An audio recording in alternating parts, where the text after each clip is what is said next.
Olá, amigos de todo o Brasil, de todo mundo. Aqui quem fala é o Henrique Lisboa. E hoje nós vamos dar continuidade ao Pode Saber especial de transição.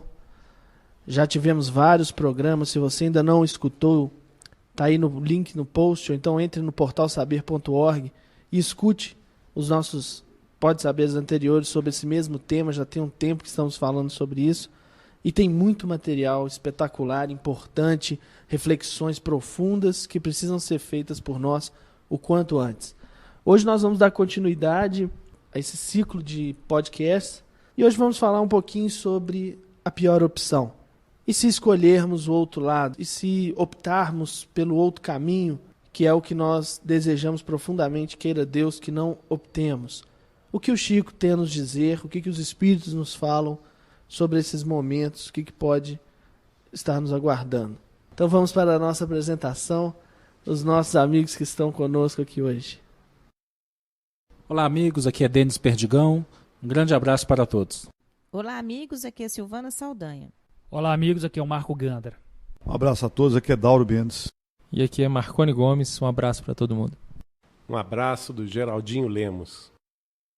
Então vamos para mais uma leitura de e-mails e recados. Eu tenho uma dúvida dessa lista, mas eu não sei se vai ser possível. Leitura de e-mails. Olá, ouvintes do Portal Saber. Aqui quem fala com vocês é o Marco Gandra.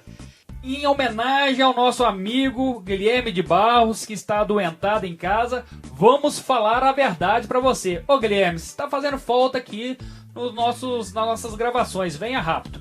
Amigos, hoje é um dia super especial. Hoje, 1º de agosto de 2014, o Portal Saber está fazendo 2 anos.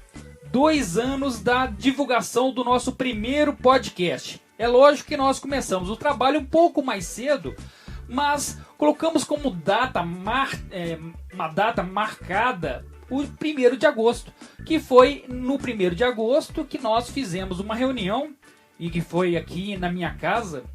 Eu fico muito feliz disso ter acontecido em meu lar, e nós, eu, o Dauro, o Guilherme de Barros e o Marconi Gomes, e nós resolvemos dar o pontapé inicial divulgando o Portal Saber para as redes sociais. E aí fomos agariando ponto a ponto mais ouvintes, mais amigos. Mas nós gostaríamos também de deixar marcado historicamente que o Portal Saber ele foi inspirado em outro portal. É o Portal Ser, portalser.org, dos nossos amigos lá do Ser. E a eles, Haroldo, ao Júlio, a todas as pessoas, são muitas pessoas, se a gente começar a colocar nomes, a gente vai acabar esquecendo. Então, um grande abraço a todos, muito obrigado pelo trabalho que vocês vêm fazendo e obrigado por nos inspirar. E eu acredito que vocês inspiram também outros grupos. Silvana Saldanha, você fez parte do nosso trabalho nesse período todo, e é sempre uma emoção muito grande quando nós recebemos um convidado, quando nós recebemos um e-mail especial, não é mesmo? Marco, na verdade, é uma alegria muito grande sempre que a gente se reúne para a gravação de mais um podcast. Eu fico muito emocionada, principalmente com a abertura do Pode Saber, principalmente as mulheres. Eu, a Lívia, a Elisa, a gente sempre brincava que parecia o grupo do Bolinha. Quando o portal se abriu às mulheres, isso foi um momento de muita satisfação, porque a gente ficava assistindo as gravações com o coração cheio de vontade de participar, cheio de vontade de dar as nossas opiniões, o olhar feminino diante de tudo o que se dizia, o que se passava. Então, eu acho que é um marco maravilhoso, sim, os 2 anos, e também essa abertura que o portal deu ao público feminino. para que a gente pudesse também alcançar o coração das jovens, das mulheres, das ouvintes do sexo feminino. Silvana Saldanha, nunca nós pensamos em criar um grupo do Bolinha, como você comentou. Foi algo que naturalmente nasceu. E quando vocês chegaram e conversaram conosco, foi realmente uma luz na nossa vida. E essa luz a gente tem que ter a todo momento. E por isso nós sempre pedimos para que as pessoas nos mandem os seus e-mails, nos mande aí os seus comentários, para que a gente possa ajustar os trabalhos. E eu lembro que para mandar e-mail para nós é simplesmente mandar para contato@portalsaber.org. Muito simples, muito fácil. Nós estamos aguardando os seus e-mails. Não deixe de nos encaminhar seus e-mails.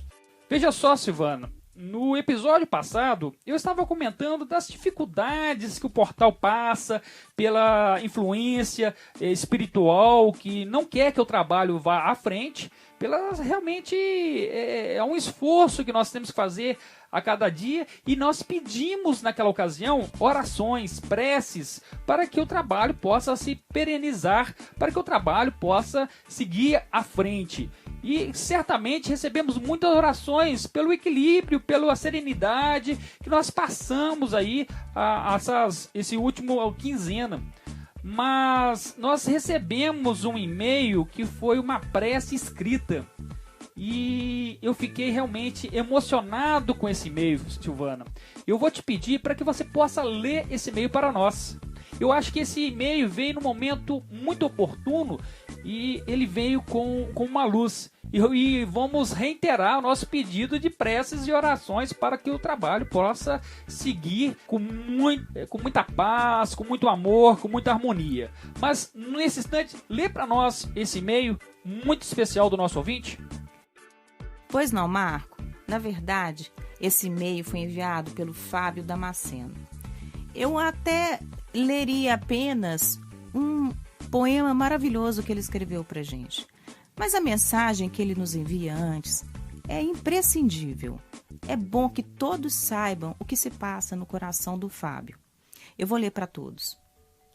Irmãos, há muito tempo que não venho, mas vocês sempre estão no coração e nos ouvidos. Com o tempo, como não amá-los? E nesta audição, muito justa recordação de que todos nós e todos os trabalhos sérios carecem de suporte, apoio, vibração, comunhão. Diante disto, veio à mente palavras em forma de uma oração que oferto a todos, após tê-la dirigido ao Pai de todos nós. Forte abraço, irmãos. Jesus os abençoe e também o lindo trabalho que vai fundo nas nossas almas. Irmãos, para mim já foi um termo assim, maravilhoso que o Fábio usou. Afinal de contas, ele está nos chamando de irmãos amigos. Fábio, receba de nós as mesmas preces, porque você é um participante imprescindível nas preces e no nosso trabalho. Passo a ler então a prece que o Fábio nos enviou e que disse ter feito, que na verdade é um grande poema. Senhor da vida, vim aqui te rogar que abençoe este grupo que para mim é um lar. Sei que minha oração tinha que ser muda, sem palavras articuladas, nos refolhos d'alma e para ninguém mais ver, mas o faço à luz do dia, para que eles saibam que esta família me faz sorrir, me faz crescer. A palavra vai escrita, para que saibam sim, para que sintam o meu agradecimento primeiro a ti, mas também a estes, que no passado tu escolhestes para nos acompanhar e orientar, nos fazer sorrir e às vezes até chorar. Então, que eles sintam a tua alegria pelos filhos que criam na terra de nossos dias, um foco de luz para onde minha alma se conduz e tantas outras certamente também. Por isso, ó Pai de todos nós, que eles possam por ti serem abençoados, fortalecidos, mas também acalentados, e que na transição que se faz de simples animais para seres angelicais, iluminados e amorizados sejam nossos corações, desses amigos, desses irmãos, que seguem ao Cristo, para tua porta um dia bater. E abrindo-a, como disse esse mesmo Cristo, possamos por fim dizer: aqui estou, obrigado, meu Pai. Obrigado pelos amigos que me enviastes na caminhada. Sem eles, certamente, mais dura e árdua seria a minha jornada. Bom, pessoal, é tão emocionante a prece que dispensa palavras. Eu e o Marco estamos nesta gravação agora, nos sentindo totalmente iluminados, totalmente fortificados e intuídos no amor que essa oração nos foi enviada. Fábio, do fundo do coração, muito obrigada. O portal tem muito a que te agradecer. Nunca esqueça de nós, nunca deixe de fazer as suas preces. E escreva-as para nós, sim, porque elas devem ser lidas. Elas são maravilhosas. Parabéns. Muito obrigado. É realmente emocionante. Nós estamos aqui emocionados nesse instante e agradecemos muito esse carinho que às vezes achamos que nós não merecemos tanto. Mas, em especial, Silvana, nós queremos dedicar nesses 2 anos de trabalho essa poesia, essa prece a todos os tarefeiros voluntários do Portal Saber. Esses tarefeiros, muitos que não fazem parte do núcleo principal que está aqui em Belo Horizonte, mas espalhados no país inteiro, agradecemos de coração. Muito obrigado a todos vocês. E aqueles que desejarem ser tarefeiros do Portal Saber, utilizando aí o seu conhecimento profissional em benefício de divulgar a doutrina espírita, entre em contato conosco, dizendo em que você poderia nos auxiliar. Por favor, mande o seu e-mail para contato@portalsaber.org. Muito obrigado e fique aí com mais um episódio que está espetacular da transição planetária.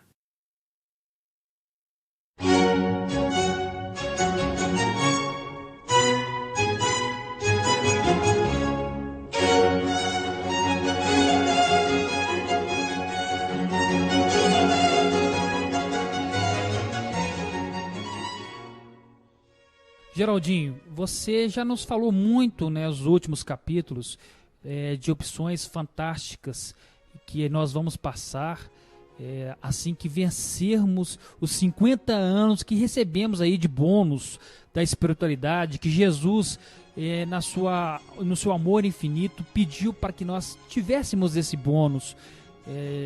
Mas e se, somente e se, a gente escolhesse a pior opção, como diz o nosso amigo Henrique Lisboa, a opção de uma guerra de grandes proporções? Como que você vê essa opção? Como que Chico chegou a comentar esse assunto com você? Você pode falar conosco? Bom, Gandra, esse é um tema bastante complexo e é bom que a gente ouça novamente os depoimentos que o Chico deu ainda na carne, ainda entre nós, a começar pelo próprio Pinga Fogo.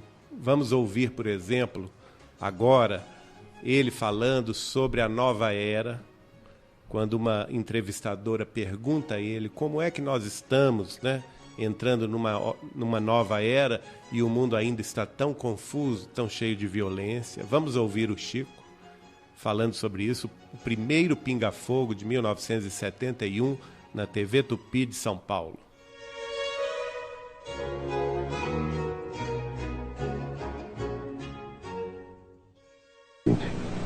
Pois não, Sr. Chico Xavier, eu queria saber agora o seguinte: os espíritas dizem que os renascimentos sucessivos da criatura humana têm por objetivo a sua evolução.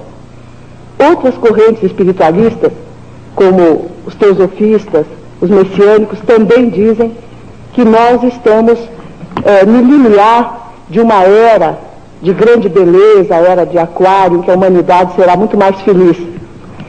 Eu gostaria de perguntar ao senhor o seguinte: se temos mais de uma dezena de séculos de evolução, se estamos no limiar de uma era de encontro da criatura humana consigo própria, Como que o senhor explica as violências do mundo atual, como a guerra do Vietnã, a violência da sociedade de consumo? Isso, a nosso ver, não representa grande evolução da humanidade. Violência do mercado de consumo? A sociedade de consumo. Ah, sim. E a violência da guerra do Vietnã, por exemplo. Sim, nós vamos dizer, esses fenômenos todos, diz o nosso Emmanuel que está presente, caracterizam mesmo o período de transformação em que nós nos encontramos. Diz ele, o nosso companheiro materialista dirá natureza.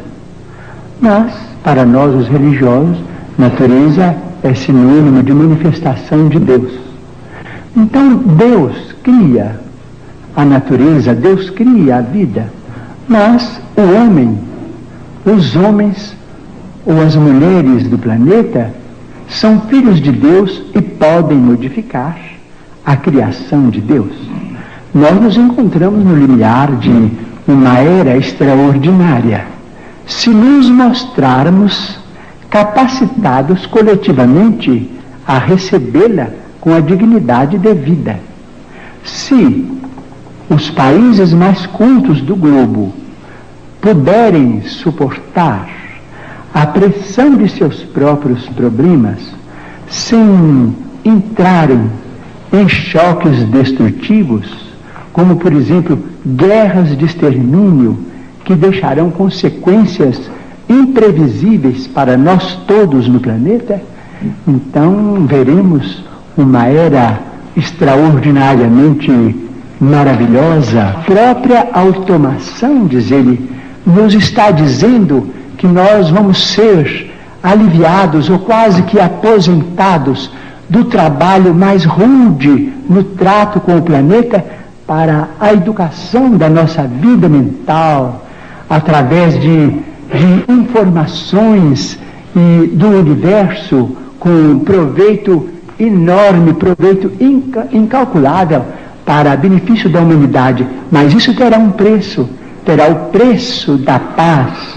Se nós pudermos nos suportarmos uns aos outros, quando não nos pudermos amar uns aos outros, segundo os preceitos de Jesus, até que essa era prevaleça, provavelmente no próximo milênio, não sabemos se no princípio, se no meados ou se no fim. O terceiro milênio nos promete maravilhas, mas se o homem, filho e herdeiro de Deus, também se mostrar digno dessas concessões.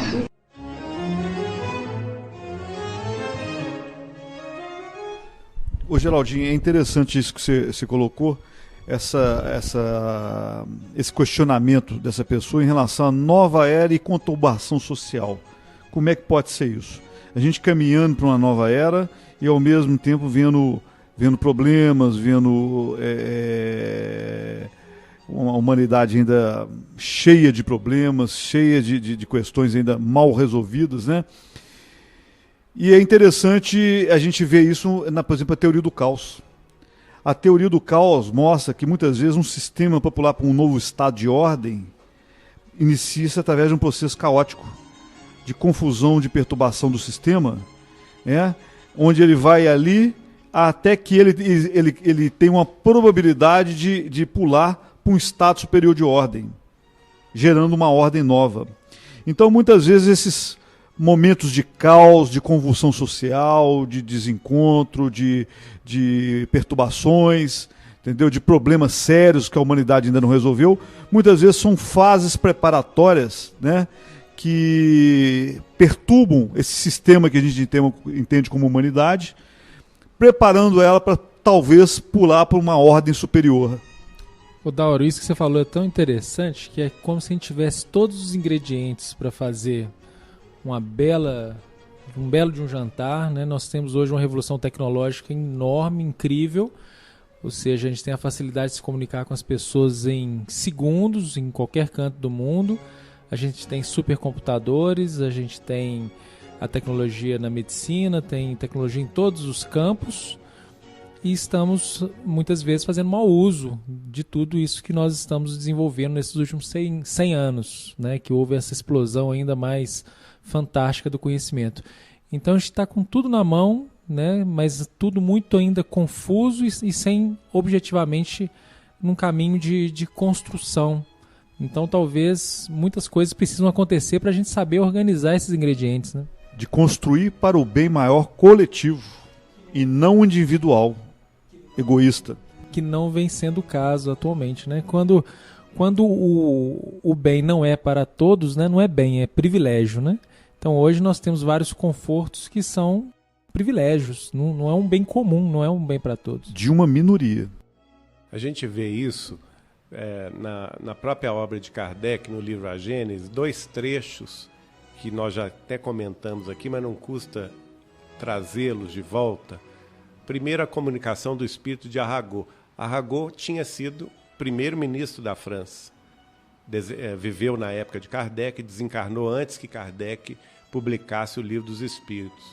E numa das comunicações do espírito de Arago, ele vai tratar sobre a transição planetária, está lá no capítulo 18 do livro A Gênese, no item 8. E olha a frase, eu vou tirar um período da comunicação dele, que diz exatamente sobre essa questão desse incômodo que é a transição planetária, né? Ele diz assim: a efervescência que por vezes se manifesta em toda uma população, inconsciente a princípio, não passando de um vago desejo de aspiração indefinida por alguma coisa melhor, de certa necessidade de mudança, traduz-se por uma surda agitação, depois por atos que levam às revoluções sociais, que, acreditai-o, também têm a sua periodicidade, como as revoluções físicas, pois que tudo se encadeia. Então a gente vê que essa época de transição planetária, o próprio nome diz, é uma transição. Então ela é o enterro de uma época antiga, de um velho mundo que está sendo eclipsado por um novo mundo que surge. E, naturalmente, nós temos aí o conflito entre as velhas instituições e as novas ideias. Modelos e formulações de vida que se esgotaram. E é interessante o seguinte, fazendo um paralelo com tempestade perfeita, como é que se forma uma tempestade perfeita? Pela uma conjunção de fatores. Vários fatores se conjugam naquele momento para formar a tempestade perfeita. E é o que a gente parece estar assistindo agora. Vários pontos da humanidade estão aflorando, mostrando esgotamento do sistema em vários pontos, formando essa grande transição, né? Nos levando convencendo de que estamos realmente caminhando, já estamos numa grande transição. Veja você também a segunda mensagem que Kardec elege, de Dr. Berry, no item 9 do capítulo 18 do livro A Gênese. Olha esse trechinho do Dr. Berry, que também tem tudo a ver com o que a gente está vivendo. Sim, a humanidade se transforma e cada transformação se assinala por uma crise que se torna muitas vezes penosa, dolorosa e arrebata consigo as gerações e as instituições, mas que é sempre seguida de uma nova fase de progresso material e moral. Então aí está claro aí a questão do enterro das instituições do velho mundo, né? O epílogo de uma era, o fim de um mundo de expiações e de provas, onde imperou a guerra, onde impera ainda a ignorância, o mal é fruto da ignorância, mas ao mesmo tempo a gente tem uma grande esperança, porque é o renascimento de uma nova humanidade. Ô, Geraldinho, eu quero fazer uma comparação que algumas pessoas argumentam que a Revolução Francesa veio para trazer uma mudança para o mundo, para o planeta, e essa mudança, de certa forma, não aconteceu como se esperava. Trouxeram ideias, trouxeram teorias, mas na prática mesmo, grande parte da humanidade não efetivou, na realidade, essa mudança. Então se argumentam que momentos de mudança e tudo muitas vezes são teorias. Revolução Francesa, Revolução Russa, a Revolução Chinesa, a mudança de sistema na China. Então, vão questionando esses momentos da história. A gente tem que analisar o seguinte: a Revolução Francesa, alguns propuseram mudanças, conceitos, teorias revolucionários para a época, de liberdade, de igualdade, de fraternidade. Nós temos que pensar o seguinte: no século XVIII, o que vigia em termos de Estado? O absolutismo do governo central na mão de um rei ou de um imperador, uma classe nobre que mamava nas tetas do governo central. Uma burguesia ascendente que queria o poder para ela. E não tinha. Tinha econômico. Tinha o poder econômico. E até a confusão do governante com o próprio Estado, né? O Estado sou eu, como a gente escuta. Exatamente. Então, inegavelmente, houve, nesses 250 anos, uma mudança significativa. Ainda há poucos estados absolutistas que permanecem na Terra, mas são minoria. Mas eu queria mostrar o seguinte, que algumas pessoas argumentam com relação a essa, por exemplo, a Revolução Francesa, que trouxe essas ideias e se questiona que não trouxe tantas mudanças assim. Que a humanidade ainda continuou num baixo padrão moral. Mas olha, Dalmo, trouxe mudança. Sabe por quê? Vamos ver como era a Inglaterra, por exemplo, que era o país principal da Revolução Industrial no início do século XIX. Ela estava liderando uma revolução industrial que se espalharia por toda a Europa, iria depois para a América do Norte, enfim, uma nova maneira de agir economicamente. De produzir. Naquela ocasião, os empregados das fábricas trabalhavam 20, 21 horas por dia. E apanhavam dos patrões. Crianças trabalhavam 12, 14 horas, crianças de 9 anos, menores de 5 anos. Eu estou colocando uma posição que não é minha. Eu estou como advogado do diabo aqui. Algumas pessoas que argumentam que a Revolução Francesa não foi tão uma revolução assim para a humanidade. E o que eu quero mostrar é o seguinte: a humanidade evolui de uma forma progressiva e lenta. Ideias foram colocadas ali, mas ali ainda existiu uma humanidade de baixo padrão moral, ainda num estado de ignorância muito grande. Então leva-se muito tempo para que as ideias sejam incorporadas e mais tempo ainda para que elas sejam vivenciadas. Então são sementes que foram plantadas, muitas vezes, por pessoas que tinham realmente idealismo, outros não. Outros eram, por exemplo, no caso a burguesia, que queria tomar o poder para si e enfraquecendo a nobreza. Era uma burguesia que queria botar a mão no poder. E muitas vezes mobiliza as massas para poder atingir o seu objetivo de poder. Tanto é que uma vez atingido o poder, o compromisso era compartilhar com a população, com a pobreza. E eles não fizeram isso. Eles não fizeram isso na Revolução Francesa. A burguesia, uma vez que tomou posse do poder, ela não dividiu o poder com os camponeses, que era a proposta inicial, né? Então o que eu quero mostrar é o seguinte: houve uma revolução, a Revolução Industrial é inegável, o que ela trouxe, né, na Inglaterra, capitaneou as duas grandes fases, a primeira e a segunda fase da Revolução Industrial, a do século XVIII e do século XIX, né?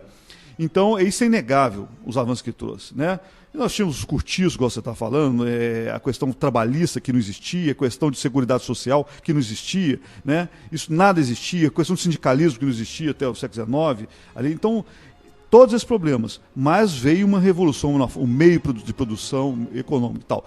Isso, houve mudança, houve transformação, mas o que eu estou querendo mostrar é a questão do padrão moral acompanhar as sementes das ideias. Ideias foram plantadas, né? E elas precisam, principalmente naquele solo ainda de ignorância, de uma humanidade ainda de baixo padrão moral, e quanto mais baixo padrão moral, mais leva tempo para que as ideias sejam incorporadas, compreendidas e vivenciadas.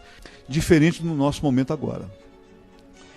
Essa revolução que nós estamos atravessando agora, que já estamos nela, e principalmente as próximas décadas que estão vindo, já vai encontrar um solo mais fértil, uma humanidade com mais esclarecimento, com mais acesso à informação, com mais conhecimento e mais saturada de erros e conhecendo os vários erros da história.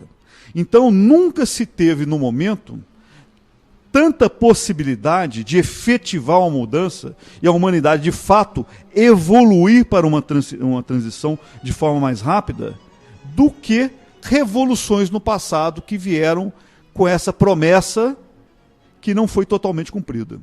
Mas ela não foi totalmente cumprida porque não era a época, não é? Não era o momento, a humanidade não estava amadurecida para isso. Essa transição, conforme nós já estudamos aqui na gravação anterior, começou, segundo Kardec fala, 100 anos antes da obra espírita, justamente no século XVIII.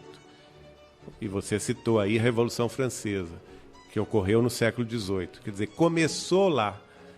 A partir daí, uma série de trabalhadores em vários campos da ciência, da filosofia e da religião encarnaram no mundo, imbuídos de uma missão na sua área específica, que foram dando à humanidade conhecimentos, fazendo luzes, exatamente, na mentalidade humana, para que a mentalidade humana chegasse no ponto que nós chegamos hoje, no século XXI já, da era cristã, num momento crítico em que nós estamos nos defrontando com duas forças.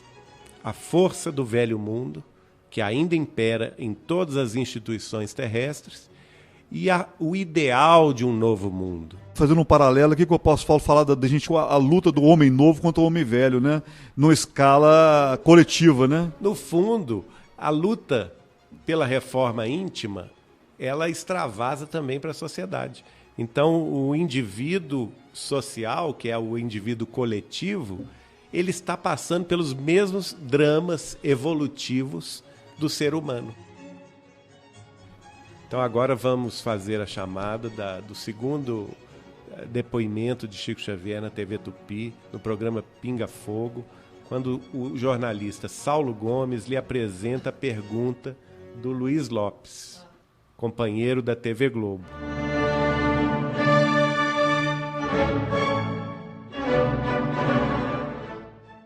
Chico, é o companheiro da Globo que formula esta pergunta. Nossa humanidade assiste neste momento a mais um lance dramático da corrida espacial, quando a Apolo 15 se encaminha para a Lua. Acreditam os mestres espirituais de Chico Xavier, se ainda em nossa atual civilização o homem poderá entrar em contato com civilizações de outros planetas? Estamos subordinando a resposta ao mesmo critério com que foi estruturada a informação para a nossa estimada entrevistadora que falou sobre a nova era.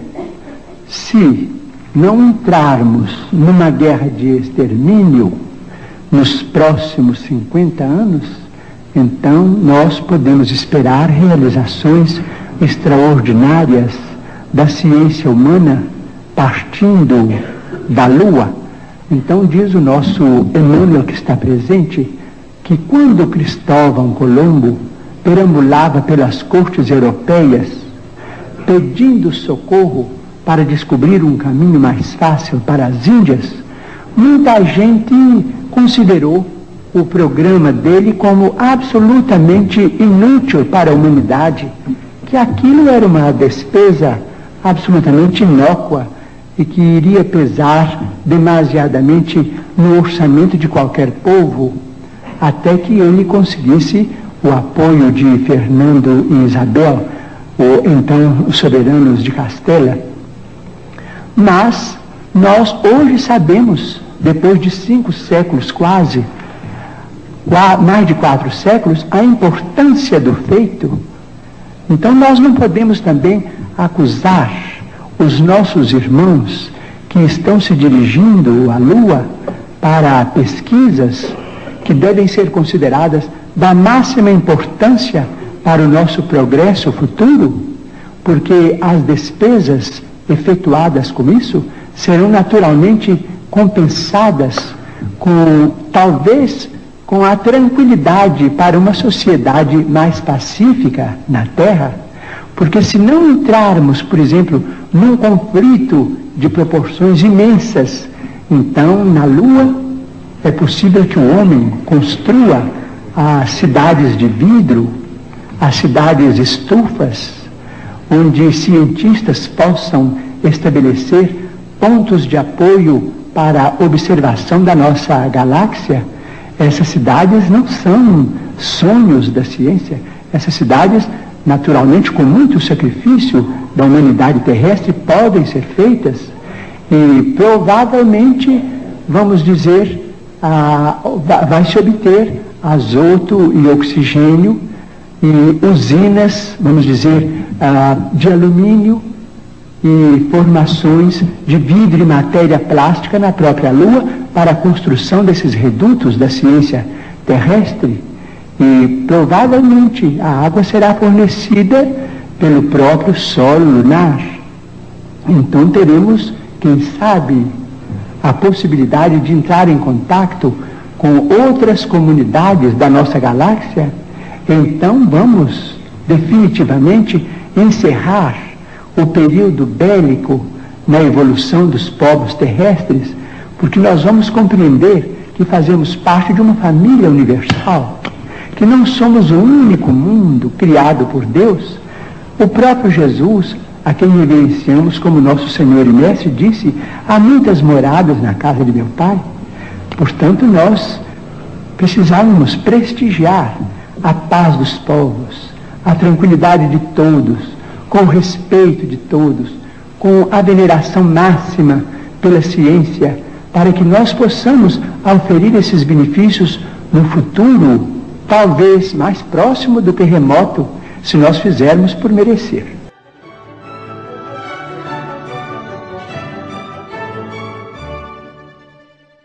É muito interessante. E primeiro ver a questão da água na Lua, que já encontraram em quantidade interessante, congelado.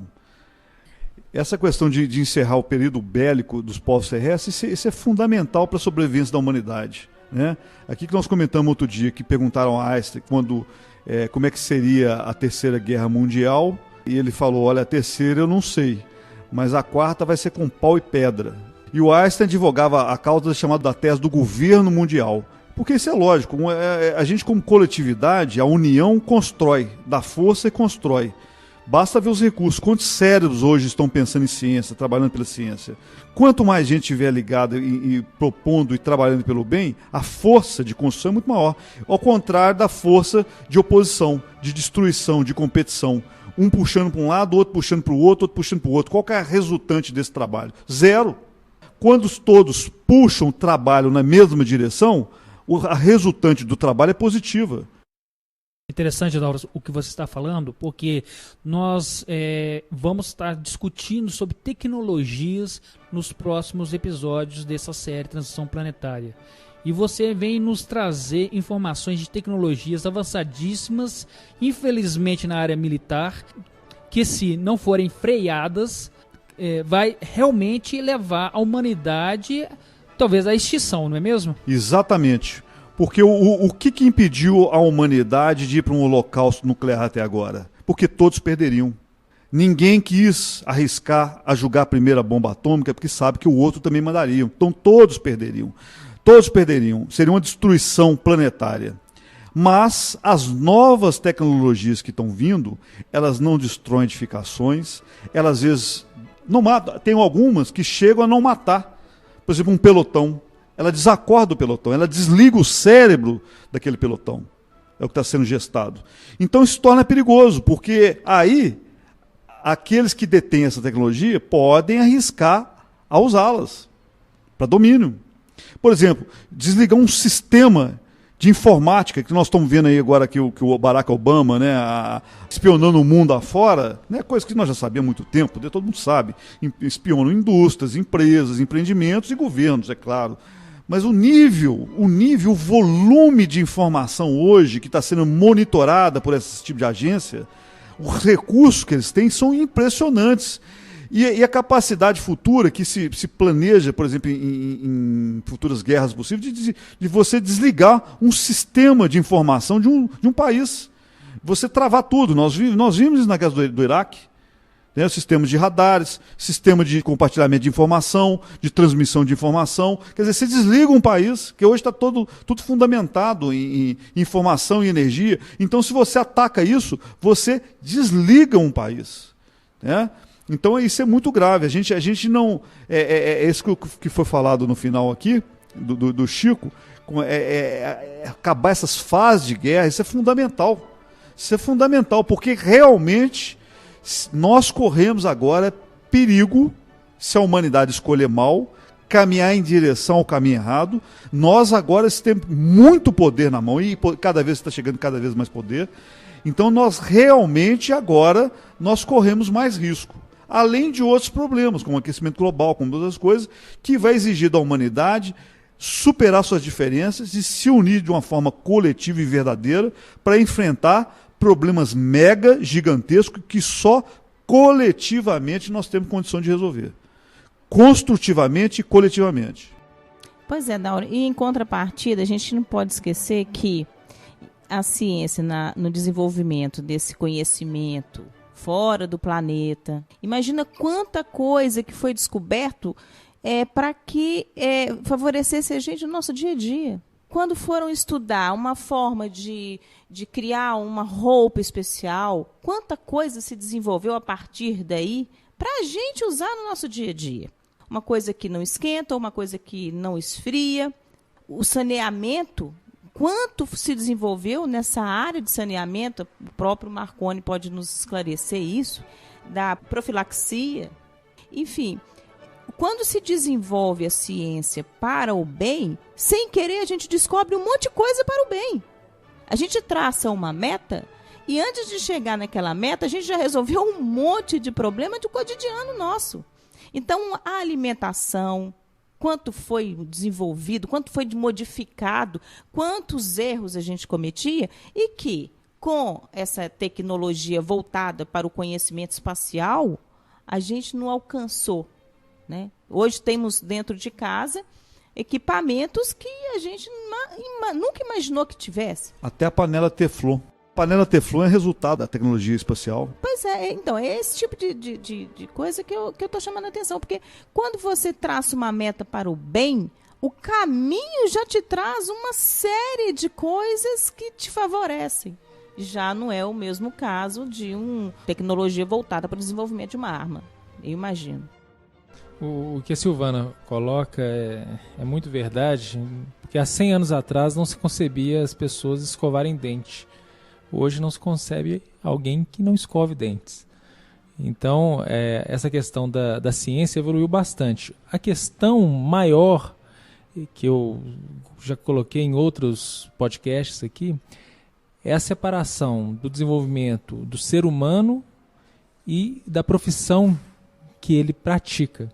Ou seja, esse ser humano que escolhe ser um cientista, um físico, um médico, um engenheiro, ele antes de se tornar um ser humano com valores morais e éticos, a sociedade o oprime de tal forma, querendo que ele seja um destaque nas áreas da ciência, da tecnologia, do desenvolvimento, antes que ele possa fazer esse desenvolvimento humano.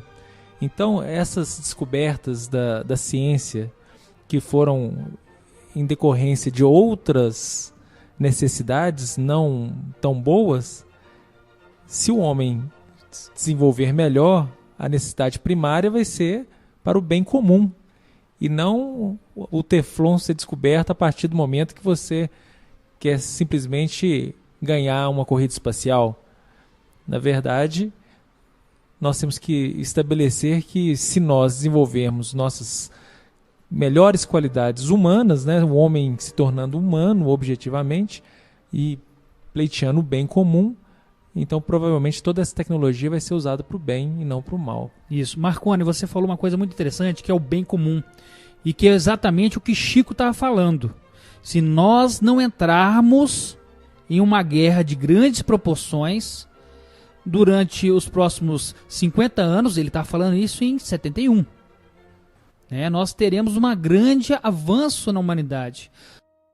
O se abre a possibilidade do livre-arbítrio, da escolha, né? Isso é que é interessante. A gente sempre deixar bem ressaltado aqui que é uma questão de escolha o caminho, né? Ir numa direção e sofrer todas as consequências dessa direção escolhida, ou ir noutra direção e colher todas as consequências dessa outra direção escolhida. Porque não tem nada determinado, nem para o bem, nem para o mal, há o livre-arbítrio. Mas, em Geraldinho, conta para nós, nesse e se entrarmos numa guerra de grandes proporções, de proporções nucleares, o que poderíamos esperar? Primeiro eu quero registrar aqui que é muito importante o Chico falar isso de público, gravado numa televisão, sobre o prazo de 50 anos. Ele vai nos dizer, em 1986, que na realidade esse prazo começou em 1969 e esse prazo termina em 2019.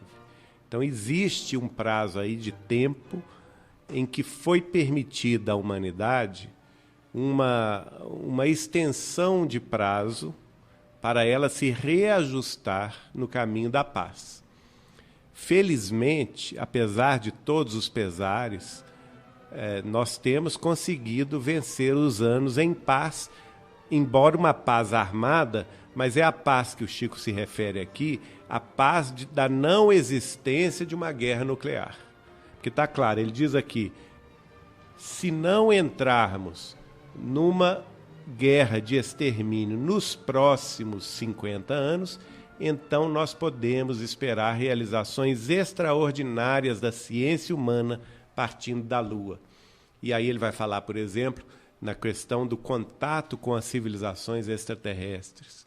Quer dizer, terminado este prazo de 50 anos, que nós teremos condição de entrar em contato com civilizações extraterrestres da nossa galáxia. Ele diz isso no Pinga Fogo, basta vocês ouvirem novamente a fala de Chico. E é interessante isso, que até 1993, a única certeza de planeta que se tinha era só em torno do nosso Sol. A partir de 1993, um astrônomo do leste europeu descobriu planeta em volta de uma estrela de nêutron, resultado de uma explosão da supernova. E aquilo ali despertou a comunidade de astrônomos, falou, se em volta de uma estrela de nêutrons você encontra acho que 1 ou 2 planetas, então o planeta deve ser uma coisa mais comum do que a gente imagina. E aí começou a caçada de planetas, que hoje as conclusões dos principais astrônomos, né, majoritariamente dos astrônomos, é que, primeiro, planeta, em torno de 70% das estrelas do universo tem planeta em torno de si. A média é de mais de um planeta em torno da estrela. E que estrelas como o Sol, que compõem mais ou menos 20% das estrelas, por exemplo, no caso da nossa galáxia, estrelas como o Sol, 20% delas têm planetas na região favorável, que eles chamam de Goldilocks, né, zone, que é a região habitável, que o planeta não está nem muito frio e nem muito quente, que pode ter água no estado líquido, por exemplo, né? Então você vê que são quantidades monstruosas. E tem mais. Até 2020, a projeção é que em 2020 nós estaremos encontrando um planeta semelhante à Terra. Então isso é interessante, como é que isso converge para... Quer dizer, cada vez nós estamos mais próximos dessa questão de vida fora da Terra. Cada vez nós estamos encontrando mais evidências favoráveis que caem na chamada famosa fórmula de Drake, grande astrônomo Drake, que vai aumentando a probabilidade de encontrarmos vida fora da Terra. Nós vimos agora, recentemente, neste mês aqui da gravação do podcast, a publicação de estudos científicos dizendo da probabilidade de termos apenas na nossa Via Láctea, nossa galáxia, 40 bilhões de planetas com temperatura, pressão, condições de vida semelhantes à Terra. Só para registrar, nós estamos gravando em novembro de 2013. Agora o Chico vai dizer o seguinte, né, gente? Que nós vamos alcançar essas maravilhas se nós fizermos por merecê-las. E isso é fundamental. Se a humanidade como um todo fizer por merecer essas conquistas. Agora, para merecer essas conquistas, nós temos uma necessidade, que é a fala que ele vai falar comigo, que é a condicional que os espíritos angélicos impuseram à humanidade em 1969, que é a condicional de nós tolerarmos uns aos outros em matéria de coletividades, e principalmente as coletividades mais poderosas, mais militares da Terra, né? Não se lançarem definitivamente a uma guerra nuclear. Isso é inaceitável por parte das potências angélicas que dirigem o sistema solar. Eles não vão aceitar isto.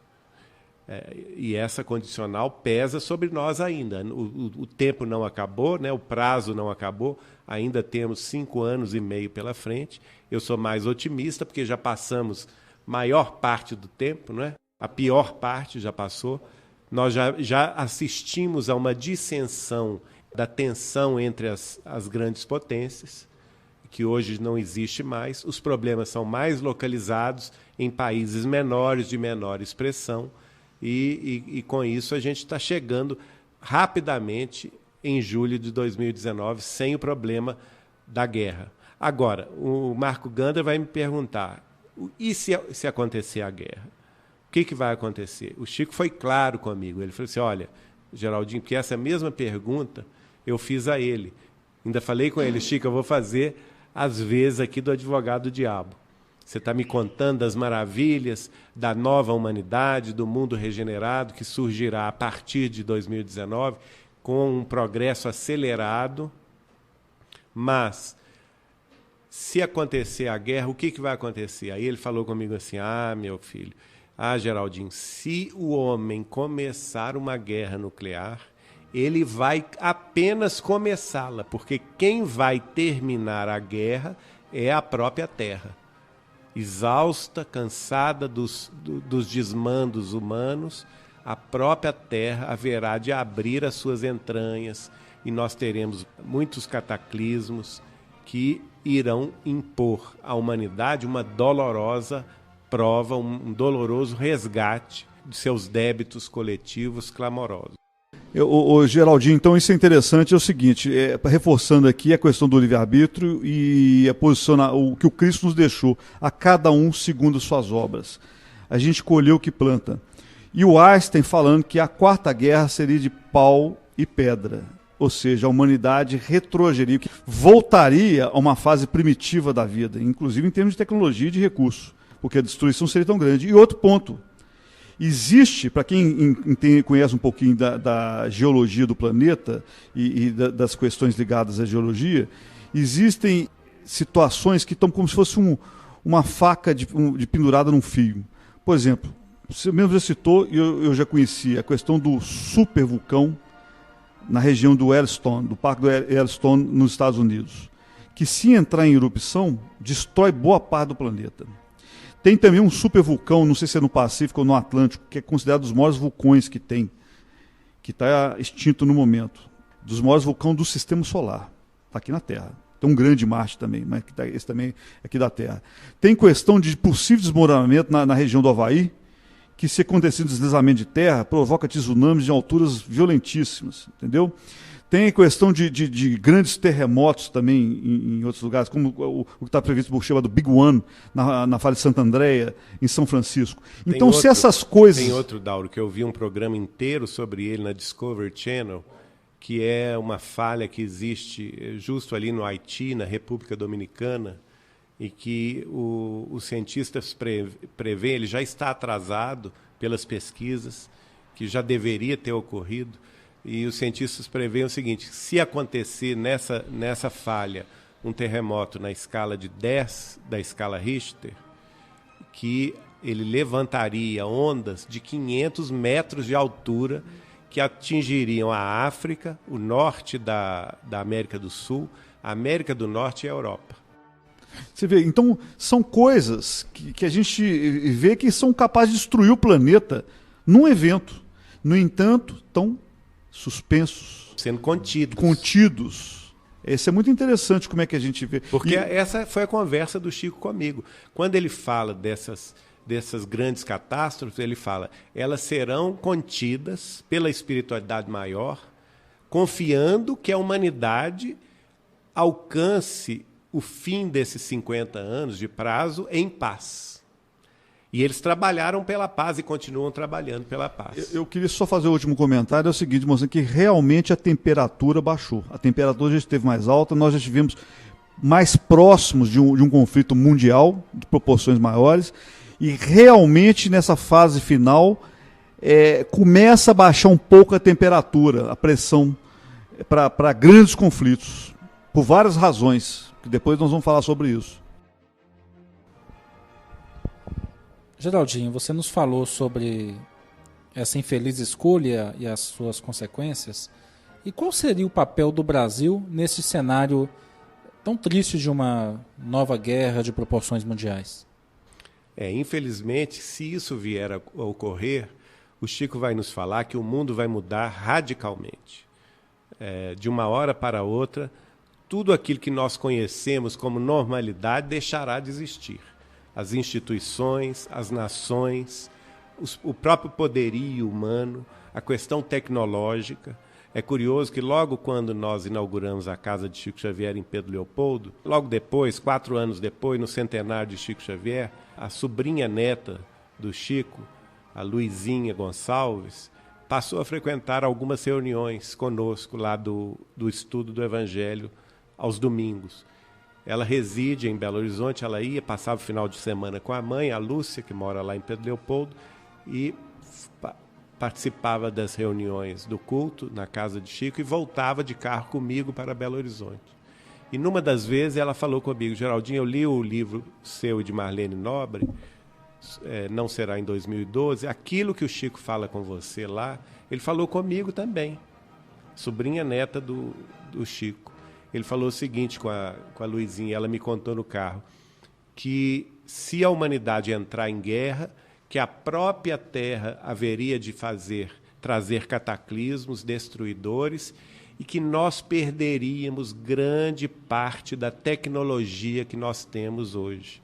A tal ponto que ele falou com ela, é provável que a humanidade volte à questão agrária, à época do desenvolvimento ainda, dos primeiros tempos do desenvolvimento agrícola, para começar tudo de novo.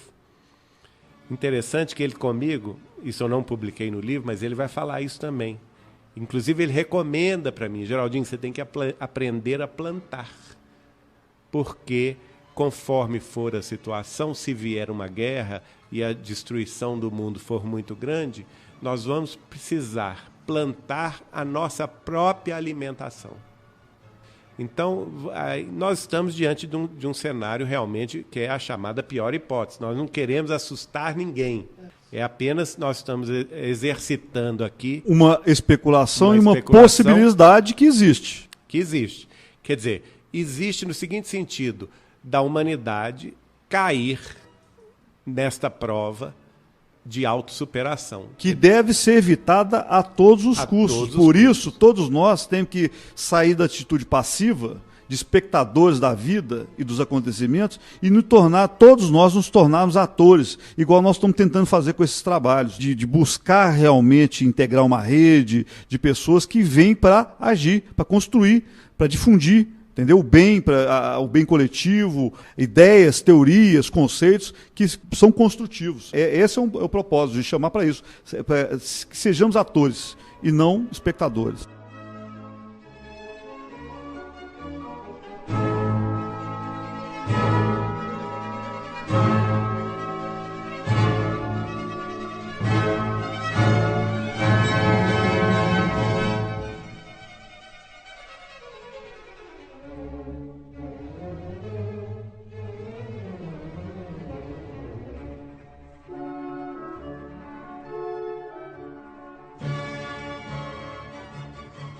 Agora, Denis, essa questão do Brasil é muito bonita, né? A missão do Brasil. Por que o Brasil?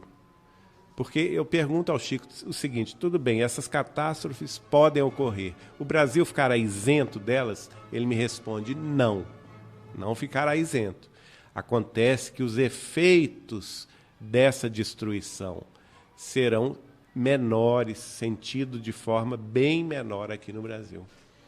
Nós sofreremos o impacto, vamos dizer assim, de outras terras, né? E uma das coisas que ele vai revelar para nós é que, no caso infeliz da existência de uma terceira guerra mundial, uma guerra nuclear, de devastação incalculável, e que a Terra poria o ponto final na guerra com seus cataclismos, que, né, o que restasse da Organização Mundial, Organização das Nações Unidas, que os países mais poderosos iriam decidir a migração em massa de suas populações do hemisfério norte do planeta, que, segundo o Chico, ficaria quase inabitável, e que os sobreviventes da guerra e dos cataclismos viriam a mano militar e para ocupar o hemisfério sul, englobando aí a América do Sul inteira, e o Brasil está mais de 60% da América do Sul, englobando a África do Sul e também a Austrália. E que estes países que nós conhecemos hoje com a sua integridade física e nacional intacta seriam divididos. E no caso do Brasil, ele ainda faz o gesto da cruz, ele faz com uma das suas mãos o gesto de uma cruz e me explica que o Brasil seria dividido em 4 nações distintas, sendo que a parte norte do Brasil, a Amazônia brasileira, seria unida à Venezuela e à Colômbia e seria ocupada pelos norte-americanos. O centro-oeste do Brasil, especialmente Goiás e Mato Grosso do Sul, seria unido à Bolívia e ao Peru e seriam ocupados pelos amarelos vindos da Ásia, os chineses, os japoneses, os coreanos e todo o pessoal migrante dessa região. Que os europeus se dividiriam em 2 grandes blocos. Os eslavos e russos viriam tomar conta do Nordeste brasileiro.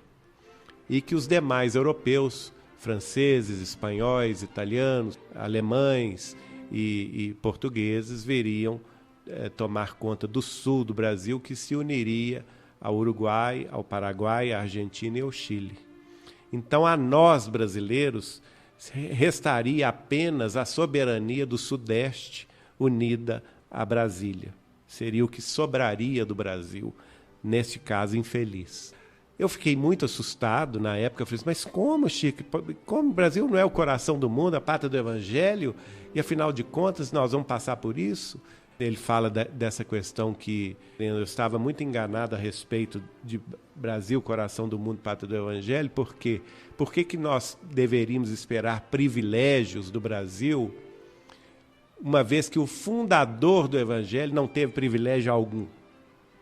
Morreu justamente numa cruz da ignomínia, no meio de 2 ladrões, vilipendiado pelos romanos, que eram o poder político e militar da época, vilipendiado pelos religiosos de sua própria raça, que eram os hebreus, perseguido pela própria população que ele havia acolhida com carinho, com devotamento, e também esquecido dos próprios discípulos, à exceção de João Evangelista. Então, que Jesus dava para nós o exemplo do sacrifício próprio, que seria também chamado ao Brasil como coletividade, um sacrifício imenso, mas que nós deveríamos olhar o que vai depois da cruz, porque depois da cruz, Jesus não ficou pregado lá na cruz 2000 anos. Ao contrário, ele ascendeu aos céus, ele revelou a vida imortal, a vida espiritual, voltou da vida espiritual, conversar com os seus. Então, o papel do Brasil está aí, em revelar ao mundo a continuidade da vida além-túmulo, a realidade da vida espiritual, a comunicabilidade dos espíritos desencarnados com seus familiares na Terra, que esta é a grande missão do Brasil, que a semelhança do Cristo ia mostrar à humanidade do século XXI a sobrevivência do espírito, a sobrevivência da alma após a morte. Geraldinho, você me lembra de uma passagem que a gente já conversou num episódio anterior dessa série, que Chico nos diz, numa entrevista com a Legião da Boa Vontade, que o Brasil seria capaz de abrigar 900 milhões de exilados. E é interessante que a gente pega na obra de Chico vários pontos, e esses pontos vão se unindo nessa revelação que você está nos trazendo, que é trazida no livro Não Será em 2012, e realmente nós vemos vários fragmentos espalhados, como por exemplo no Caminho da Luz, essa reunião angélica que você comentou para nós anteriormente, está descrito lá no Caminho da Luz, uma outra obra de Chico Xavier muito interessante, muito oportuna para esse tema, e que nós também resgatamos e observamos nessa revelação que Chico lhe fez, não é mesmo? A gente vê o seguinte, no A Caminho da Luz, o Emmanuel vai prever essa nova reunião das potências angélicas do sistema solar. Ele não fala em espíritos humanos, não, gente. Ele fala em potências angélicas que dirigem o sistema solar, que se reuniria pela terceira vez na face da Terra. E o Chico vai me revelar em 1986 que essa previsão do Emmanuel já tinha ocorrido no dia que o homem pisou na Lua. Exatamente isso que eu iria te pedir para explicar para nós. Por que 69? Então, no dia 20 de julho de 1969, o Neil Armstrong é o primeiro astronauta norte-americano a descer do módulo lunar e pisar o solo da face da Lua. E qual que é a relação, qual que é a importância desse evento em relação à espiritualidade, né? O que justifica? Porque é o homem saindo do planeta e avançando em direção ao universo, que é ascendendo. Eu acho que o próprio simbolismo está na própria entrevista do Neil Armstrong, quando ele voltou, né? Ele disse, aliás, foi gravado ao vivo, né? Quando ele dá o primeiro passo no solo lunar, ele diz, é um pequeno passo para um homem, mas um grande passo para a humanidade. Porque a partir daquele momento, a humanidade terrestre deixou de ser aquele grupeto isolado na face da Terra e passou a vislumbrar e a desejar voos mais altos, né, a outras casas planetárias. Então, a partir daí, realmente a gente ingressa numa outra etapa de desenvolvimento da nossa ciência, só que a ciência sem alma, a ciência sem o Cristo, ela poderia sim significar desequilíbrios no sistema solar. Na filosofia, é o homem saindo da caverna. É o homem saindo da caverna. Só que é importante a gente fazer essa distinção, porque o homem saiu da caverna, mas ele era um animal ainda. E hoje a gente não pode mais sair da caverna e agir como animal. Então, a importância do desenvolvimento moral para que a gente não se prejudique saindo da caverna. E também não corra no risco de prejudicar outras humanidades. Porque nós estamos aí construindo artefatos astronômicos extraordinários que viajam os espaços, que estão pesquisando, fotografando planetas, sóis e testando a atmosfera de outras habitações aqui do nosso sistema.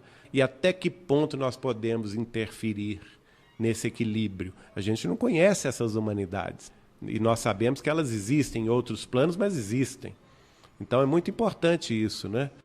Inclusive a gente já está criando um lixo, poluindo o espaço. Poluindo o espaço. Porque a gente já tem muito lixo rodando aí a atmosfera, aquela coisa toda. Agora, o Gandra falou uma coisa muito importante. Nessa entrevista que o Chico deu a um grupo de visitantes da cidade de Curitiba, lá em 1953, se não me engano, em Pedro Leopoldo, num determinado momento, o grupo fazia diversas perguntas a Chico Xavier para que o Emmanuel respondesse essas perguntas, né? Numa dessas perguntas, o Chico vai responder o seguinte: não podemos esquecer que grandes imensidades territoriais na América do Norte, na América, na África e na Ásia nos desafiam a capacidade de trabalho. Não podemos olvidar também que a Europa superalfabetizada se encontra num karma de débitos clamorosos à frente da lei, em dolorosa expectação, para o reajuste moral que lhe é necessário. Agora a frase mais importante que eu acho dessa entrevista. Aqui mesmo no Brasil, numa nação com capacidade de asilar 900 milhões de habitantes, em 400 e alguns anos de evolução, mal estamos passando das faixas litorâneas. Serviços imensos esperam por nossas almas no futuro próximo. Olha só, essa entrevista do Chico foi uma entrevista na década de 50. Agora, ele usa uma palavra-chave aqui. Ele não fala, o Brasil pode ter a capacidade de habitar 900 milhões de habitantes. Não. Ele fala, o Brasil é uma nação com capacidade de asilar 900 milhões de habitantes. Ora, asilar significa dar asilo. Você dá asilo a estrangeiros que vêm na sua casa. Então, nós teremos em algum ponto da nossa evolução a necessidade de asilar 900 milhões de habitantes. Ora, gente, hoje, em pleno 2013, a nossa população não chega a 200 milhões. Não chega a 200 milhões. E o Chico fala em futuro próximo. Ele não fala em futuro distante. Ele não está falando do ano 3000. Né? Nós não temos condição de nos multiplicar, por mais sejam férteis as nossas mulheres, com 200 milhões de habitantes e pular para mais de 900 milhões de habitantes. Então, um evento extraordinário está sendo previsto aí. Um evento de migração de estrangeiros para o Brasil. E migração em massa. E olha que interessante o Chico falar também. Hoje, apesar de todos os 400 e poucos anos de evolução da nossa sociedade brasileira, nós mal saímos da faixa litorânea. O asilo tem uma outra conotação, é de dar guarida. Dar guarida. Aqueles que estão fugindo e precisam de guarida. Sobrevivência. Agora, é interessante, você viu que os recursos naturais que o país tem para produzir alimentos, por exemplo, né, o tanto que a gente produz de soja e de grãos para poder engordar animais confinados e tudo na Europa, na Ásia, e se esses recursos fossem usados para alimentar a população, porque a gente vê que na conversão de energia na cadeia alimentar, cada nível que você sobe, você tem uma perda de 80% a 90% de conversão. A luz do sol incide, as plantas armazenam essa energia do sol, depois os animais, os herbívoros vêm, comem aquilo ali, converte parte daquela energia, armazenam, depois os carnívoros, e aí vai. Então você imagina, por exemplo, se a gente parasse de consumir proteína animal, de criar rebanhos para matança, para destruir, para comer, para alimentação, e se nos tornasse, por exemplo, uma alimentação mais natural, mais sustentável. Por exemplo, 1 hectare de terra produz muito mais vegetal, muito mais soja, muito mais milho, do que proteína animal. Primeiro, a quantidade de terras agricultáveis no Brasil. Segundo, a quantidade de novas tecnologias de produção e tudo mais, que vão dando ganho de produtividade, né, nas plantações. O Brasil é líder mundial, né, um dos líderes na parte de agropecuária e tudo. Terceiro, se essas terras fossem usadas para plantar e nos alimentar, certamente nós conseguiríamos nutrir e sustentar uma população muito maior do que a gente tem hoje, né? E hoje, em se falando de saúde, o consumo de carne tem, de certa forma, sendo desincentivado pela comunidade médica. O risco de câncer, risco de outras doenças cardiovasculares, etc.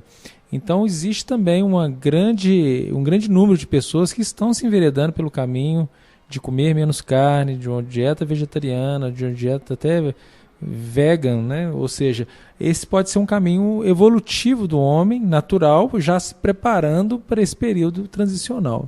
É interessante que parece que vocês estão seguindo o pensamento do Chico e de Emmanuel nessa entrevista. Olha só, porque justamente depois da parte que eu li, olha o que ele vai dizer. E se é verdade que devemos aguardar, em nome de nosso Senhor Jesus Cristo, condições mais favoráveis para a estabilização da saúde humana, para o acesso mais fácil às fontes da ciência, se nos compete a obrigação de esperar o melhor para o dia de amanhã, cabe-nos igualmente o dever de não olvidar que junto desses direitos, responsabilidades constringentes contam conosco, para que o mundo possa efetivamente atender ao programa divino, através não somente da superestrutura do pensamento científico, que é hoje um teto brilhante para os serviços da inteligência do mundo, mas também através de nossos corações, chamados a plasmar uma vida que seja realmente digna de ser vivida por aqueles que nos sucederão nos tempos duros. Olha só, vou destacar isso. Aqueles que nos sucederão nos tempos duros, para completar e concluir o seu pensamento dizendo o seguinte: entre os quais, naturalmente, milhões de nós, os reencarnados de agora, formaremos de novo, como trabalhadores que voltam para o prosseguimento da tarefa de autoacrisolamento, para a ascensão sublime que o Senhor nos reserva. Então existe todo esse encadeamento, né, dos grupos espirituais que estão no mundo espiritual hoje, mas que se interessam pelos destinos da Terra, porque para aqui eles estão reencarnando. Então, quanto mais em paz nós tivermos uma Terra política, economicamente falando, socialmente falando, melhores condições para os benfeitores espirituais que estão reencarnando em massa desde o ano 2000.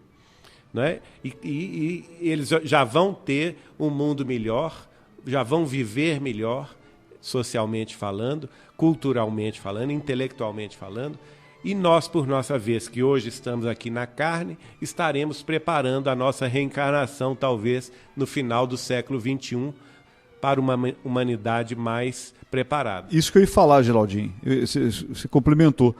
Eu ia colocar dessa forma, nós também, que ao mesmo tempo estamos nos preparando no nosso futuro, no mundo espiritual, também já tem que estar olhando mais à frente, que nós voltaremos a reencarnar possivelmente, ou para não dizer com certeza, né? Que certeza a gente não tem de nada, mas possivelmente existe uma grande probabilidade de nos reencarnarmos aqui, né?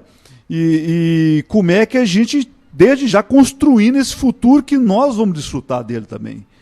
Né? Interessante que nós estávamos conversando uma vez em Uberaba, outros assuntos, aí ele vira para mim e fala assim: Geraldinho, nós já podemos programar hoje a nossa reencarnação futura.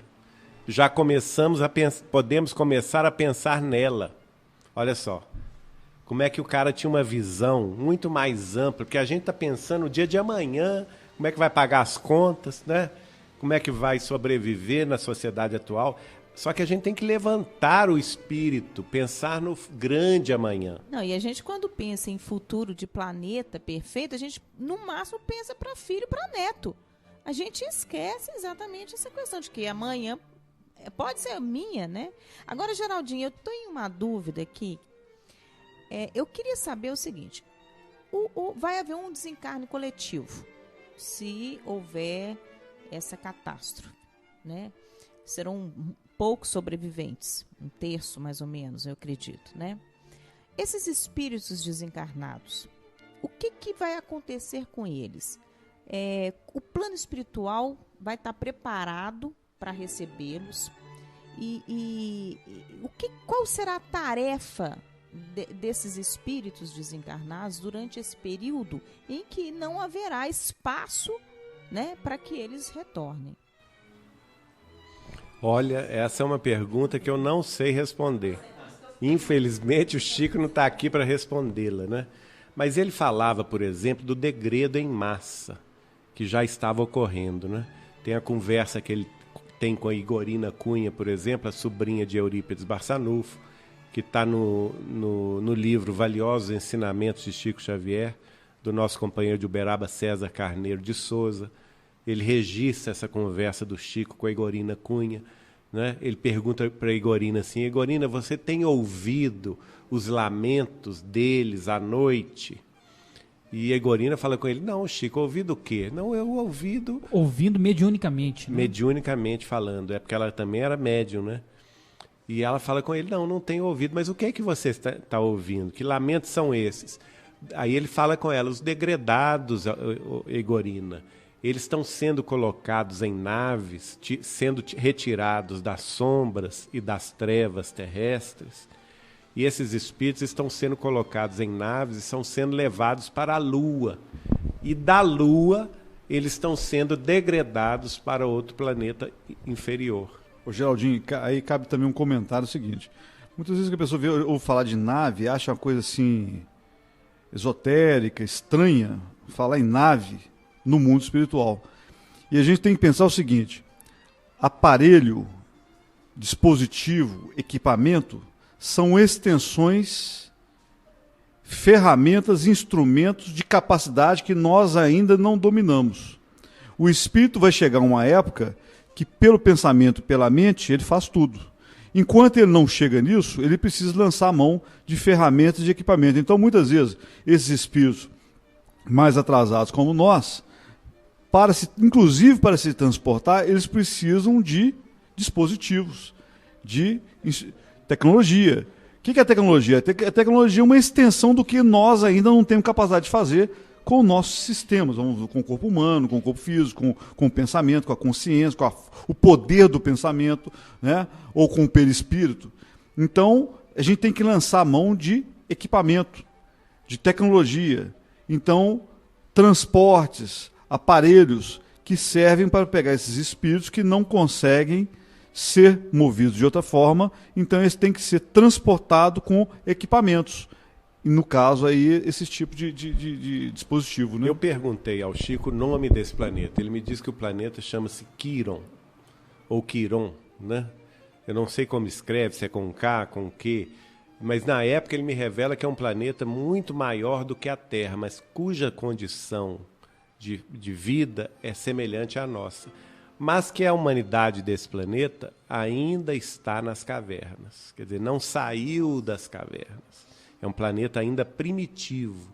Agora vocês imaginam, nós aqui em pleno século XXI, com toda a tecnologia e todo o conforto da civilização, depois de muitos milênios de evolução humana aqui na face da Terra, de repente nós acordarmos num planeta totalmente primitivo.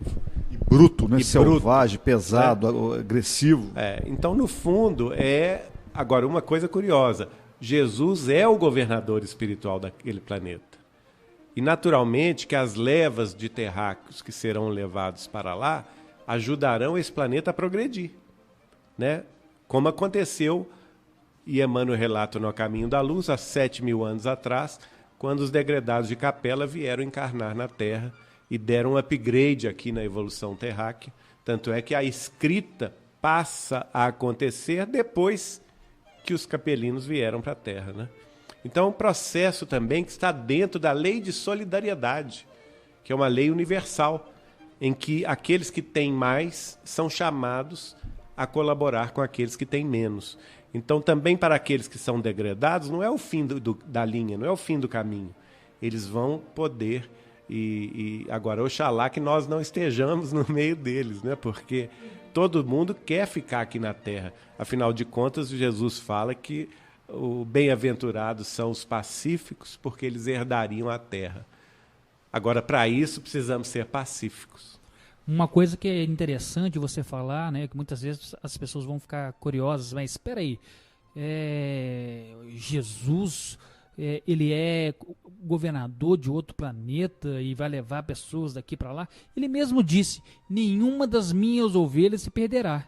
Então é necessário que haja instrumentos para que ele possa educar as suas ovelhas. Não é mesmo, Geraldinho?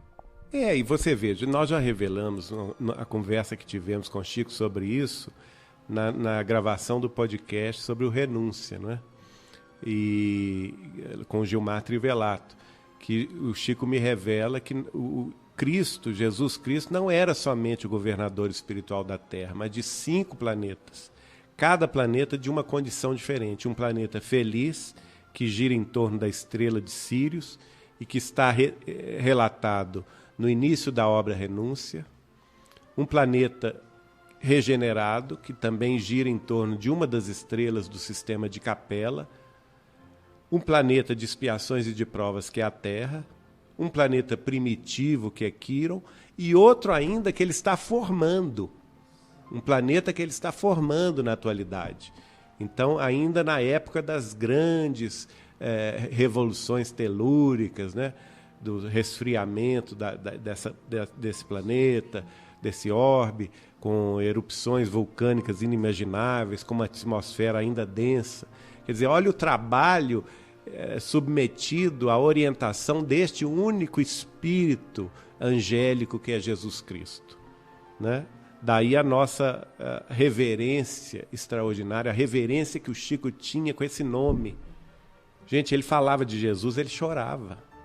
Só de falar o nome do Cristo, a reverência que ele tinha em torno da personalidade do Cristo.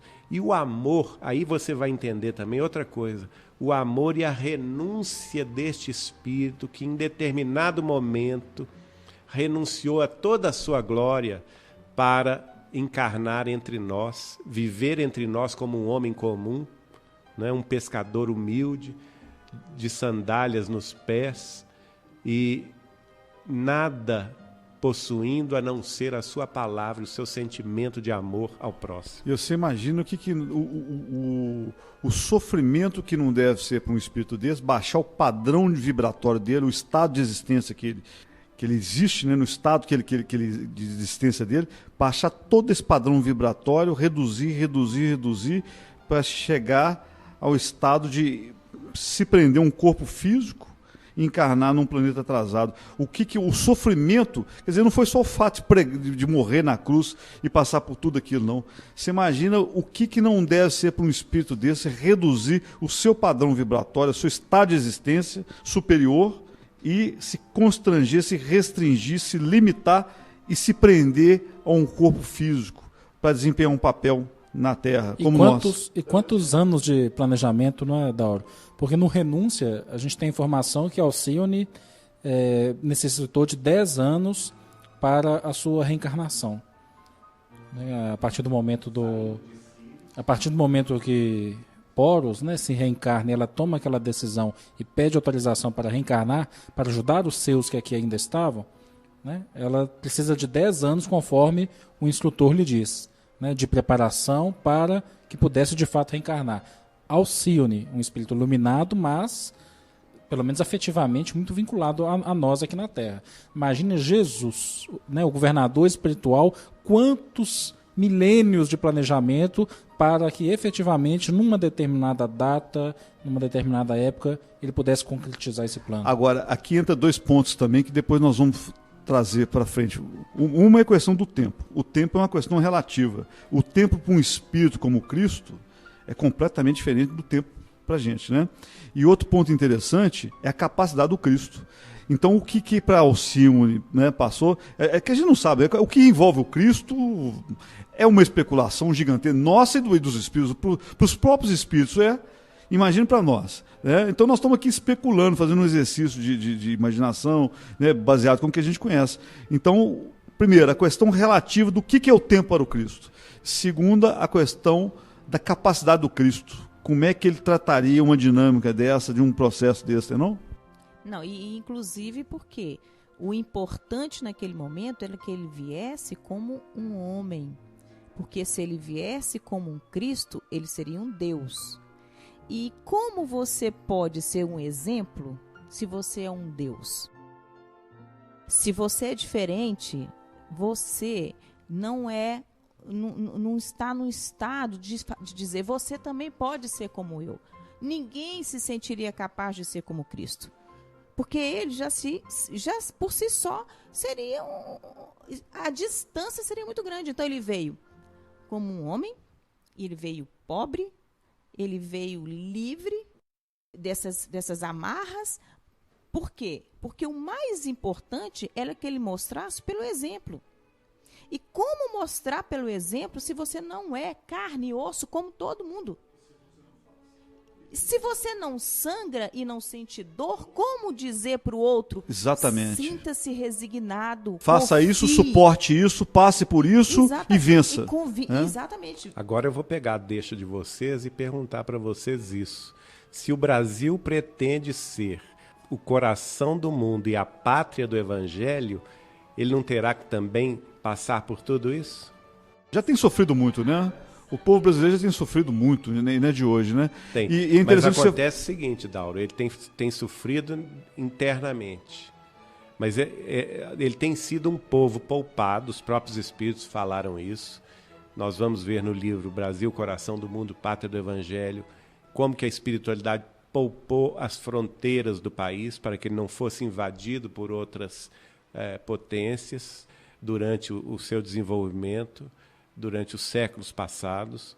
Os franceses foram expulsos, os ingleses foram expulsos, os holandeses foram expulsos, os espanhóis foram expulsos, e nós conseguimos, de uma forma extraordinária, manter praticamente intacta uma fronteira imensa de 8,5 milhões de quilômetros quadrados, uma costa gigantesca, dentro de uma única língua, que é a língua portuguesa, que, embora, lógico, tenha as suas variâncias de sotaque do norte para o sul, enfim, entre os estados, mas é uma única estrutura de pensamento, uma estrutura lógica de linguagem. Isso tudo foi trabalho da espiritualidade. O Neio Lúcio vai revelar também, na década de 40, logo depois da Segunda Guerra Mundial, que o Brasil estava sendo protegido até aquele momento, tendo em vista que eles consideravam o Brasil ainda infante, mas que a partir do final da Segunda Grande Guerra, o Brasil estaria mais livre para sofrer as influências externas e também, por sua própria vez, influenciar outras coletividades. Não, e é uma extensão de terra que a gente não vê, terrenos que não são produtivos, que não se pode aproveitar nada, porque o clima ele não é rigoroso demais em nenhuma parte. A gente não tem aqui vulcão, a gente aqui não tem deserto, enfim, a água corta pelo Brasil inteiro. Então, até nas regiões que a gente pode considerar mais secas, mais áridas, por falha do governo, única e exclusivamente, a população passa fome. Exatamente. Só por isso. Decisão política. Porque a tecnologia já poderia ter solucionado esse problema há muitos anos. E então, nós temos recursos minerais, exato, recursos fantásticos no campo da agricultura, da pecuária, da natureza, recursos humanos extraordinários. Nós temos uma população de quase 200 milhões de seres encarnados, sem falar no mundo espiritual. Então, recursos humanos extraordinários. Vamos chegando aqui na conclusão desse programa. Eu gostaria de chamar aqui o Chico Xavier de novo. Nas 2 vezes que ele encerra o programa Pinga Fogo, a primeira em 1971, a segunda em 1972, no final do programa ele psicografa poemas. O primeiro poema, de Castro Alves, com o título Brasil. Vamos ouvi-lo.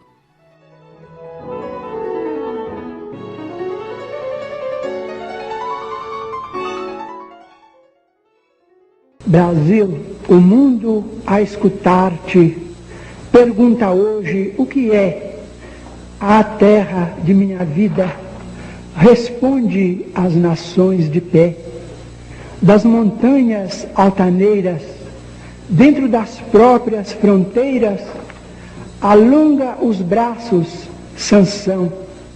Sem prepotência ou vanglória, grava no livro da história novo rumo à evolução. Contempla a sombra da guerra, dragão do lodo a rugir, envenenando a cultura, ameaçando o porvir. Fala a assembleia de bravos, aos milhões de homens escravos, sábios loucos prometeus. Do píncaro a que te elevas, dissolve os grilhões das trevas, na fé que te induz a Deus.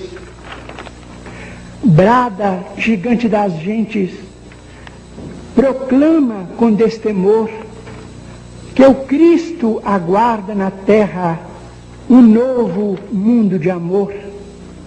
Ante a grandeza que estampas, os mortos voltam das campas, sublimando-te a visão.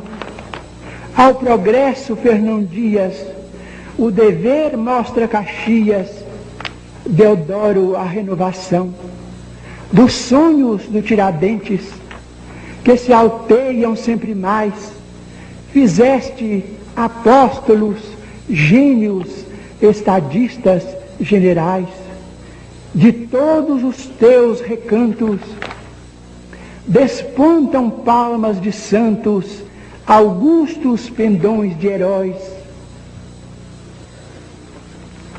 Astros de brilhos tamanhos, Andrada, Feijó, Paranhos, em teus céus brilham por sóis. Desde o dia em que nasceste, ao fórceps de Cabral, o tempo se iluminou. Na Bahia maternal, hoje que o mundo te espera, para as leis da nova era, por Brasília envolta em luz, que em ti a vida se integre, de Manaus a Porto Alegre, no Espírito de Jesus, ao resguardar o direito, mantendo a justiça e o bem, luta e rasga o próprio peito, mas não desprezes ninguém. Levanta o grande futuro, ergue, tranquilo e seguro, a paz nobre e varonil, a humanidade que chora, clamando, Senhor, e agora? O Cristo aponta, Brasil. Castro Alves.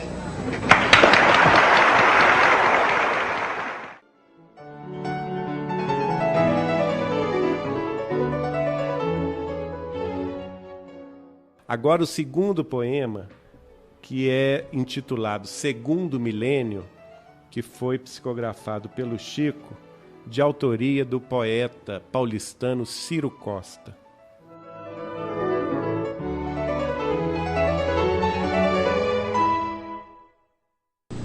Segundo milênio.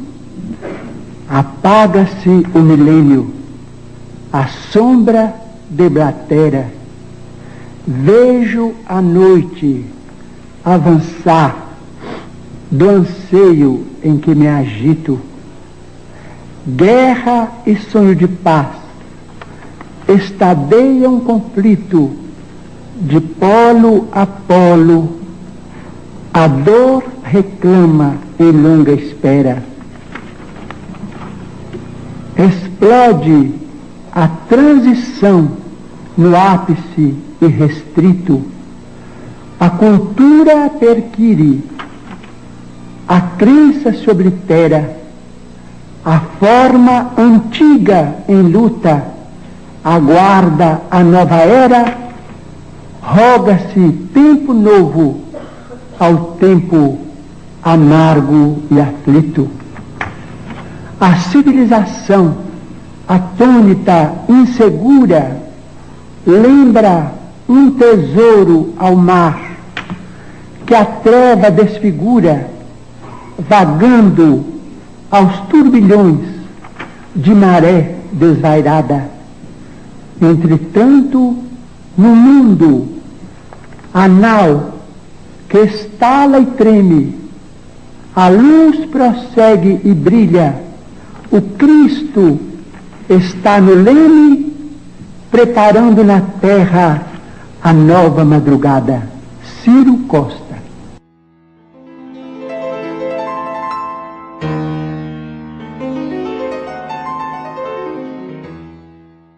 Agora, é interessante a gente verificar também sobre o papel do Brasil, uma mensagem que o próprio espírito de Ismael dá na Federação Espírita Brasileira em 1920. Isso está no Reformador do mês de abril de 1920. Olha o que Ismael fala, através do médium Albino Teixeira. O mesmo Albino Teixeira que, em espírito, vai escrever várias mensagens sobre o Evangelho, sobre a doutrina espírita, através do Chico, né? Em 1920, o Albino Teixeira, encarnado, foi o médium do espírito de Ismael.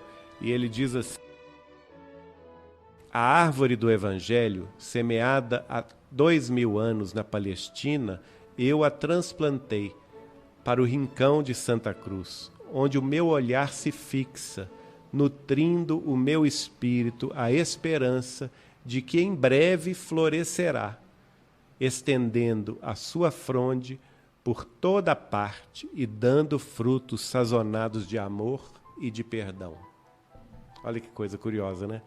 7 anos depois, a gente vai ver Chico Xavier assumindo a tarefa. Quer dizer, Ismael prevê brevemente a árvore que foi do Evangelho, que foi transplantada para o Brasil, floresceria e daria frutos. E, de fato, 7 anos depois, começa Chico Xavier sua tarefa e, durante 75 anos sucessivos, ele vai trabalhar na florescência e na frutificação desses frutos do Evangelho de Jesus. Tanto é que Emmanuel vai escrever através dele, está lá no livro Deus Conosco, em respeito à tarefa dos dois, ele diz que era preciso dar espírito ao gigante. E o próprio Emmanuel explica que o Brasil era o gigante que naquela ocasião, em 1949, ainda estava adormecido, mas que haveria de acordar para o seu grande destino e mobilizar todos os seus potenciais para a construção da sociedade do futuro. E, para terminar, nós vamos ver uma palavra também recebida pelo Chico, de um inglês, do espírito de um inglês, que é Robert Southey, que ele foi o primeiro escritor de história do Brasil. Ele visitou o Brasil aí no grande passado e foi o primeiro a escrever sobre a história do Brasil na Inglaterra. E espiritualmente ele vai escrever pelo Chico, está no livro Falando à Terra, e ele diz assim: somos aqui lavradores otimistas e felizes, confiados no esplêndido porvir da jovem e vigorosa nação, depósito de firmes esperanças de milhões de espíritos empenhados na regeneração humana. Então, o objetivo do Brasil é aquela pergunta que o Denis fez: qual que é o papel do Brasil, gente? É este objetivo, é a esperança de milhões de espíritos que estão empenhados na regeneração da humanidade como um todo e que estão construindo, embora a duras penas, mas que estão construindo passo a passo a nova sociedade, a nova humanidade do mundo regenerado de amanhã.